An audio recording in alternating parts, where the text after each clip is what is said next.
कहानी की शुरुआत में हम एक बहुत ही सुनसान जंगल को देखते हैं। यह जंगल देखने में बहुत ही ज्यादा डरावना और खामोश लग रहा था। इस जंगल के बिल्कुल बीचों बीच हम एक पुरानी लकड़ी के कैबिन को देखते हैं जो काफी पुराना था। इस पुराने घर के अंदर कुल 3 लोग अपनी जिंदगी गुजार रहे थे। इनमें एक मॉम है जिसका नाम नॉर्मा है और उसके साथ उसके 2 छोटे बच्चे भी रहते हैं जिनके नाम सैम और नोलन है। इन तीनों लोगों का बाहरी दुनिया से अब कोई भी कनेक्शन नहीं है। ये लोग पूरी तरह से दुनिया से कट चुके हैं। दरअसल बात यह है कि आज से कुछ साल पहले इस पूरी दुनिया में एक बहुत ही भयानक शैतान ने हमला कर दिया था। उस शैतान के हमले के बाद दुनिया में बहुत तबाही मची थी, जिसके बाद इस पूरी दुनिया में बस गिनती के कुछ ही लोग जिंदा बच पाए थे। अब काफी सारे साल गुजर जाने के बाद ये दुनिया अब बिल्कुल बदल चुकी है। सब कुछ तबाह हो चुका है। नॉर्मा के मुताबिक वो ईविल आज भी इनके इस घर के आसपास ही कहीं रहता है और हमेशा इन पर नजर रखता है। नॉर्मा अक्सर अपने दोनों बच्चों को बताती है कि वह शैतान बहुत ही ज्यादा चालाक है। वह शैतान कभी भी किसी भी वक्त और किसी भी तरह का रूप बना सकता है और अगर वह शैतान गलती से भी किसी इंसान को छू ले तो वह इंसान भी पूरी तरह से ईविल बन जाता है। लेकिन एक बहुत ही अच्छी बात यह थी कि वो शैतान इनके इस घर को कभी भी कोई नुकसान नहीं पहुंचा सकता है और ना ही वह उन लोगों को कोई नुकसान पहुंचा सकता है जो लोग इस घर के साथ जुड़े हुए हैं। घर के अंदर ये लोग पूरी तरह से सेफ थे, इसीलिए जब भी यह लोग किसी काम से अपने घर से बाहर जाते हैं तो इनकी बॉडी के साथ एक बहुत ही मजबूत रस्सी बंधी होती है। वह सीधा इनके घर के साथ बहुत ही मजबूती से जुड़ी रहती है। वह शैतान ना तो इस रोप को कभी काट सकता है और ना ही उसको कोई भी नुकसान पहुंचा सकता है जो इंसान उस रोप के साथ बंधा हुआ होता है। अब बिल्कुल ऐसे ही अपनी जान बचाते हुए पिछले कई सालों से यह लोग हर रोज रस्सी बांधकर जंगल में जाते हैं और वहाँ से जो कुछ भी मिल जाए उसका शिकार करके अपना गुजारा करते आ रहे थे। नॉर्मा के मुताबिक वह ईविल हमेशा उनका पीछा करता रहता है और छुपकर बस इसी मौके की तलाश में होता है कि कब इनमें से कोई एक गलती करे और वह उसका शिकार कर ले। लेकिन यहाँ पर हैरानी की बात यह थी कि दोनों बच्चों ने आज तक उस ईविल को अपनी आंखों से कभी नहीं देखा था। इसीलिए नॉर्मा ने अपने बच्चों की सेफ्टी के लिए कुछ बहुत ही सख्त रूल बनाए हुए थे। नॉर्मा हर रोज शाम को खाना खाने से पहले अपने बच्चों से वह सारे रूल सुनती थी। वह ऐसा इसलिए करती थी ताकि जब कभी नॉर्मा इनके बीच ना रहे तो दोनों बच्चे इस जंगल में अकेले खुद को सरवाइव कर सकें। इसके साथ ही नॉर्मा उनको कुछ डरावनी कहानियां भी सुनाती थी। वह चाहती थी कि ईविल का डर बच्चों के दिल में अच्छी तरह से बैठ जाए ताकि वह कभी भी उन रूल्स के खिलाफ जाने की हिम्मत न कर सके। नॉर्मा अपने बच्चों को बताती है कि तुम्हारे डैड को भी उस ईविल ने छू लिया था, इसीलिए मजबूरन बिल्कुल न चाहते हुए भी अपनी जान बचाने के लिए मुझे उन्हें मारना पड़ा। अब रात का टाइम हो जाता है और सैम और नोलन अपनी अपनी जगह पर सो जाते हैं। लेकिन तभी एक बहुत ही अजीब सी आवाज नॉर्मा को बिल्कुल भी सोने नहीं देती। नॉर्मा को ऐसा फील हो रहा था कि बाहर अंधेरे में कोई है जो उसे आवाज देकर बुला रहा है। जैसे ही नॉर्मा हिम्मत करके घर से बाहर जाती है तो वह सीधा उस शैतान को देखती है। वह शैतान किसी भी तरह से इनके कैबिन के अंदर घुसने की कोशिश कर रहा था, लेकिन वह ईविल किसी भी हालत में उस घर के अंदर नहीं आ सकता था। इसीलिए नॉर्मा उसको देखकर बिल्कुल भी नहीं घबराती है। अगली सुबह सूरज निकलते ही यह तीनों लोग फिर से शिकार के लिए जंगल में जाते हैं। वहाँ जंगल में इनको खाने के लिए जो कुछ भी मिलता था यह लोग मजबूरी में उसका शिकार कर लेते थे। भूख मिटाने के लिए चाहे वह छोटे छोटे कीड़े मकोड़े हों, सांप हों या फिर मेंढक ही क्यों न हो, ये उन्हें खा लेते थे। यहाँ कहानी में हमें एक बात पता चलती है कि दोनों बच्चे अपनी मॉम से बेहद ज्यादा प्यार करते हैं, लेकिन सैम हमेशा अपनी मॉम की हर एक बात मानता है। उसे अपनी मॉम पर पूरा भरोसा था कि वह जो कुछ भी बोल रही है वह सब एकदम सच है। लेकिन दूसरी तरफ नोलन की सोच थोड़ी अलग थी। नोलन को लगता है कि ईविल नाम की कोई चीज इस दुनिया में है ही नहीं। इसीलिए नोलन कभी कभी अपनी जरूरत पड़ने पर उन सख्त रूल्स को तोड़ भी दिया करता था। नोलन ने आज तक किसी भी ईविल को नहीं देखा था, इसीलिए वह अंदर ही अंदर यह देखना चाहता है कि आखिर वह ईविल हकीकत में दिखता कैसा है। नोलन अक्सर अपनी मॉम से बाहरी दुनिया के बारे में पूछता रहता है। वह कहता है कि मॉम, मुझे लगता है कि आप जिस चीज से इतना डरती हैं वो सिर्फ आपका एक वहम है। हो सकता है कि बाहर की दुनिया में सब कुछ एकदम नॉर्मल हो चुका हो। हमें वहाँ बाहर जाकर कम से कम एक बार जरूर देखना चाहिए। लेकिन नॉर्मा तुरंत नोलन से कहती है कि यह सब कुछ उस ईविल का ही काम है। वही शैतान तुम्हारे माइंड में ऐसे गलत ख्याल डालता है ताकि तुम मुझ पर शक करो। ईविल बस यही चाहता है कि हम में से कोई बिना रोप के घर से बाहर जाए और वह तुरंत उसका शिकार कर सके। इसके बाद अगली सुबह शिकार करते हुए नोलन को एक बहुत ऊंचे पेड़ के ऊपर से एक पक्षी के अंडे रखे हुए मिल जाते हैं। जब वह बहुत ही ध्यान से उनको उठाने की कोशिश करता है तब अचानक से उसका हाथ लगने से एक अंडा नीचे जमीन पर गिर जाता है। अब मुश्किल यह थी कि नोलन की रोप इतनी ज्यादा लंबी नहीं थी कि वह उस गिरे हुए अंडे तक आसानी से पहुंच पाता। अब अगर नोलन को वह अंडा किसी भी तरह से चाहिए तो उसे अपनी रोप को खोलकर थोड़ा आगे जाना होगा। नोलन बिल्कुल ऐसा ही करने वाला था और अपनी रोप खोलने ही वाला था कि तभी वहाँ पीछे से सैम भाग कर आ जाता है और उसे ऐसा करने से रोक लेता है। सैम बहुत ही गुस्से में कहता है कि रोप खोलते ही वह ईविल तुम पर सीधा हमला करके तुम्हें मार देगा, इसलिए हम दोनों के लिए अच्छा यही है कि हम चुपचाप अपने घर वापस चले जाएं। नोलन पहले तो उस वक्त कुछ भी नहीं कहता, लेकिन वहाँ से वापस जाते हुए नोलन बहुत ही ज्यादा गुस्से में आ जाता है। वह गुस्से में आकर जाकर जानबूझकर सैम की रोप पर अपना पैर रख देता है। पैर रखने की वजह से सैम का बैलेंस बिगड़ जाता है। वह फिसलकर सीधा नीचे गिर जाता है और झटके से उसकी रोप पूरी तरह से खुल जाती है। नीचे गिरते ही सैम का पैर एक पेड़ की टहनी के बीच में बुरी तरह से फंस जाता है। नोलन अब चाहकर भी सैम की मदद के लिए उसके पास नहीं जा सकता था, क्योंकि उसकी खुद की रोप बहुत छोटी थी। इसीलिए वह अपनी माम को मदद के लिए बुलाने के लिए जोर जोर से सीटी बजाने लगता है। नॉर्मा उस सीटी की तेज आवाज सुनते ही बहुत बुरी तरह से घबरा जाती है। वह पागलों की तरह भागती हुई अपने बच्चों की तरफ जंगल में जाने लगती है। लेकिन मुसीबत यह थी कि नॉर्मा की रोप भी उस जगह तक नहीं पहुंच पा रही थी जहां सैम फंसा हुआ था। नॉर्मा अब अपने बच्चों की जान बचाने के लिए बहुत ही जल्दी से अपनी रोप खोल देती है। वह नीचे जाकर दोनों बच्चों को सुरक्षित बचाकर ऊपर ले आती है। तभी अचानक से हम उस ईवल को देखते हैं जो एक बहुत ही डरावनी ओल्ड लेडी का रूप लेकर इनके बिल्कुल पास आ जाता है। लेकिन एक बहुत ही अच्छी बात यह थी कि नॉर्मा ने उस लेडी के उनके पास आने से पहले ही बहुत फुर्ती दिखाते हुए अपने साथ साथ अपने दोनों बच्चों को भी उस सुरक्षित रोप से वापस बांध लिया था। वह ईवल सिर्फ नॉर्मा को ही नजर आ रहा था, लेकिन बच्चे उसको बिल्कुल भी नहीं देख पा रहे थे। जैसे तैसे यह तीनों लोग अपनी जान बचाकर वहाँ से भागते हैं और वापस अपने कैबिन में आ जाते हैं। नॉर्मा को सैम और नोलन की इस भारी गलती पर बहुत ही ज्यादा गुस्सा आया हुआ था, इसीलिए वह उन दोनों भाइयों पर बहुत ही बुरी तरह से चिल्लाती है और उन्हें डांटती है। नॉर्मा ने अपने घर के निचले हिस्से में एक बहुत ही छोटा सा और अंधेरा बेसमेंट बनाया हुआ था। इस बेसमेंट में वह अक्सर अपने बच्चों को सजा के तौर पर बंद किया करती थी। वह ऐसा इसलिए करती थी ताकि बच्चों को उस अंधेरे में डर लगे। वह चाहती थी कि बच्चे उस ईवल के लिए अपना डर हमेशा अपने दिल में जिंदा रखें और भविष्य में वह उससे अपनी हिफाजत कर सकें। अब उस जंगल में अपनी रोप खुलने के बाद भी सैम को कुछ भी नहीं हुआ था, इसीलिए नोलन का यह यकीन और भी ज्यादा पक्का हो जाता है कि बाहर कोई भी शैतान नहीं है। फिर एक दिन नोलन चुपचाप सैम से पूछता है कि जब उस दिन जंगल में तुम्हारी रोप पूरी तरह से खुली थी तो क्या तुम्हें सच में कुछ अजीब फील हुआ था? तब सैम जवाब देता है कि मुझे उस वक्त का कुछ भी याद नहीं है, लेकिन नोलन तुरंत कहता है कि मुझे वो सब कुछ बहुत ही अच्छे से याद है। जब तुम्हारी रोप पूरी तरह से खुली थी तब वहाँ पर कुछ भी नहीं हुआ था, वहाँ कोई शैतान नहीं आया था। इसका सीधा और साफ साफ मतलब यही है कि हमारी माम सिर्फ और सिर्फ एक वहम में जी रही है। ईवल नाम की कोई भी चीज कहीं पर भी नहीं है। मुझे पूरा यकीन है कि बाहरी दुनिया आज भी बिल्कुल वैसे की वैसी ही है, लेकिन सैम को अपनी माम की बातों पर पूरा यकीन था, इसीलिए वो नोलन की बातों पर ज्यादा ध्यान नहीं देता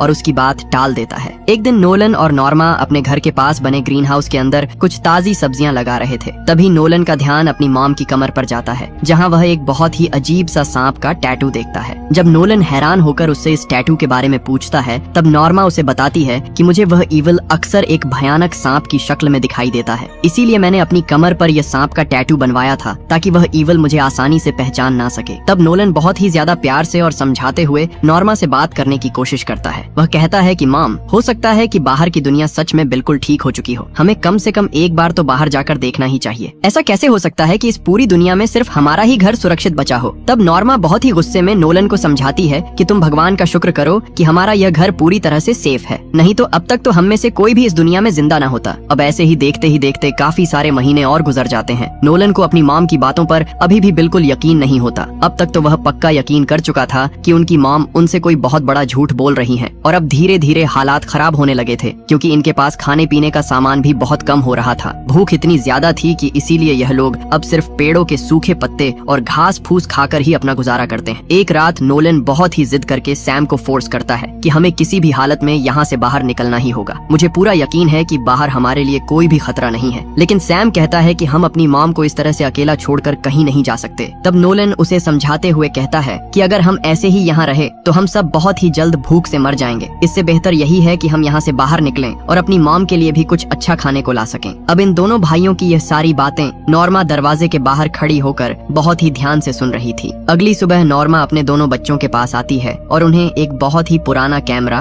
और उसके साथ कुछ पिक्चर्स दिखाती है, जिसके बाद नॉर्मा अपने बच्चों के साथ मिलकर एक नई पिक्चर क्लिक करती है। वह ऐसा इसलिए करती है क्योंकि अब उसे भी अंदर ही अंदर ये फील हो रहा था कि अब उसके बच्चे उसे हमेशा के लिए छोड़कर चले जाएंगे। नॉर्मा अपने बच्चों को कहती है कि हमारे पास अब खाने को बिल्कुल भी कुछ नहीं बचा है, इसीलिए हमें अब ना चाहते हुए भी अपने डॉग को मारना ही होगा। इस डॉग को मारने से हमें आराम से 1 महीने तक का खाना मिल सकता है। लेकिन नोलन अपने डॉग, जिसका नाम टॉम था, उससे बहुत ही ज्यादा प्यार करता था। वह किसी भी तरह उसे बचाना चाहता था, इसीलिए नोलन अपनी माम को ऐसा करने से साफ इनकार कर देता है। तब नॉर्मा कहती है कि मुझे तो अब लगता है कि तुम पर भी उस ईवल का असर होने लगा है। वही शैतान तुम्हें हमारे खिलाफ कर रहा है ताकि वह हम सबको अलग अलग करके मार दे। नोलन के बार बार मना करने पर भी नॉर्मा उसकी एक भी बात नहीं सुनती और जबरदस्ती टॉम को लेकर ग्रीन हाउस में चली जाती है। नॉर्मा अपना क्रॉसबो लेकर टॉम को बस मारने ही वाली थी कि तभी नोलन भागता हुआ वहाँ आ जाता है। नोलन बहुत ही चालाकी से ग्रीन हाउस का दरवाजा बाहर से लॉक कर देता है और नॉर्मा से कहता है कि मैं आपके आपको ऐसा बिल्कुल भी नहीं करने दूंगा। यहाँ बाहर कोई भी किसी तरह का ईवल नहीं है, आपको मेरी इस बात को मानना ही होगा। तभी नोलन गुस्से में आकर नॉर्मा की उस सुरक्षित रोप को काट देता है। रोप के कटते ही तभी अचानक से वह ईवल नॉर्मा की मॉम का रूप लेकर सीधा उसके सामने आ जाता है। वह ईवल अब धीरे धीरे उसकी तरफ बढ़ रहा था। नॉर्मा किसी भी हालत में उसके हाथों मरकर खुद एक ईवल नहीं बनना चाहती थी, इसीलिए वह बहुत ही ज्यादा घबराकर पीछे से एक शीशा तोड़ती है और उसी शीशे से अपनी खुद की गर्दन काट लेती है, जिससे वही मौके पर ही उसकी दर्दनाक मौत हो जाती है। सैम दूर से ही यह सब देख लेता है कि नोलन ने ही मॉम की रोप काट दी थी, इसीलिए वह भागता हुआ अपनी मॉम की तरफ जाता है। लेकिन तब तक बहुत ज्यादा देर हो चुकी थी। सैम अपनी मॉम को मरा हुआ देखकर अंदर से पूरी तरह टूट जाता है। वह बहुत ही ज्यादा रोता है। अब तक तो नोलन भी यह बात अच्छी तरह से समझ चुका था कि उससे बहुत बड़ी गलती हो चुकी है। सिर्फ उसकी वजह से उसकी मॉम अब इस दुनिया में नहीं रही। नोलन को भी अब यह पक्का यकीन हो चुका था कि वाकई वह ईवल बहुत ज्यादा खतरनाक है। उसने हमारी मॉम को भी मार दिया। सैम अपनी मॉम के मरने के बाद बहुत ज्यादा बीमार हो चुका था, क्योंकि उनका ख्याल रखने वाला